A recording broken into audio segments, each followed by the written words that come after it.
بسم الله والصلاة والسلام على رسول الله وعلى آله وصحبه أجمعين أما بعد.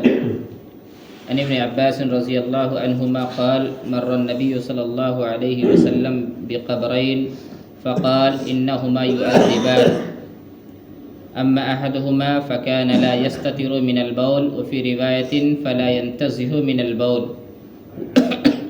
وأما الآخر فيمشي بالنميمة. محترم مسلیان کرام، جس طرح سے کھانا پینا اور سونا انسان کی فطری ضرورت ہے، اسی طرح سے پیشاب اور پاخانے سے فراغت بھی انسان کی اہم ضرورت ہے. اس لیے پیارے نبی صلی اللہ علیہ وسلم نے پیشاب اور پاخانے کے آداب بتلائے ہیں.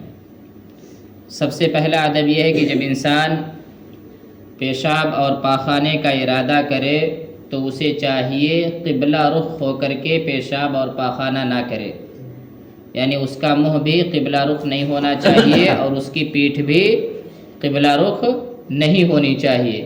ایسا کیوں؟ قبلہ کی عزت اور اس کی حرمت کے پیش نظر پیارے نبی صلی اللہ علیہ وسلم نے منع کیا ہے. اس سلسلے میں اکثر لوگوں کو دیکھا گیا ہے کہ وہ احتیاط نہیں برتتے، خاص طور سے بچے جہاں پاتے ہیں وہاں پیشاب کرنے لگتے ہیں، سمت کا خیال نہیں رکھتے. ہر ایک کو چاہیے، خواہ وہ چھوٹا ہو یا بڑا، سمت کا خیال رکھے، قبلہ رخ ہو کر کے پیشاب اور پاخانہ نہ کرے. دوسرا ادب یہ ہے کہ جب انسان پیشاب اور پاخانہ کرے تو ایسی صورت میں اپنے داہنے ہاتھ کا استعمال نہ کرے. بہت سارے لوگ ایسے ہیں جو شعوری طور پر یا لاشعوری طور پر اپنے داہنے ہاتھ کا استعمال کرنے لگتے ہیں. اللہ کے نبی نے اس سے روکا ہے. ہمیں احتیاط کرنا چاہیے، صرف اور صرف اپنے بائیں ہاتھ کا استعمال کریں. تیسری چیز، جب ہم پیشاب اور پاخانہ کے لیے جائیں تو ایسی صورت میں جنوں اور جنیوں سے پناہ مانگیں. پیشاب اور پاخانہ کرتے وقت سب سے پہلے جو دعا اللہ کے نبی صلی اللہ علیہ وسلم نے سکھلائی ہے اس میں جنوں اور جنیوں سے پناہ طلب کیا گیا ہے. اللہم انی اعوذ بک من الخبث والخبائث. اس دعا کو ہر انسان کو چاہیے پہلے وہ پڑھ لے، اس کے بعد پیشاب اور پاخانہ کو شروع کرے. اور جب انسان پیشاب اور پاخانہ سے فارغ ہو جائے تو ایسی صورت میں اسے غفرانک کہنا چاہیے.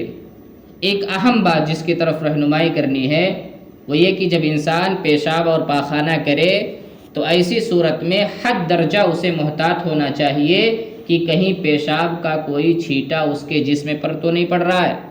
حدیث کے اندر آتا ہے، پیارے نبی صلی اللہ علیہ وسلم بیان کرتے ہیں، راوی حدیث عبداللہ بن عباس رضی اللہ تعالیٰ عنہ ہیں، کہتے ہیں کہ رسول اللہ صلی اللہ علیہ وسلم ایک مرتبہ دو قبر کے پاس سے گزرے.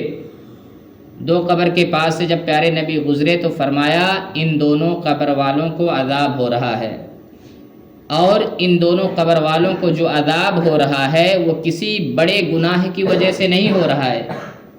اس میں سے ایک شخص ایسا ہے جو پیشاب کرتے وقت پیشاب کے چھینٹوں سے نہیں بچتا تھا. ذرا تصور کرو، پیشاب کے چھینٹے سے نہ بچنے کی وجہ سے انسان کو قبر کے اندر عذاب ہو رہا ہے.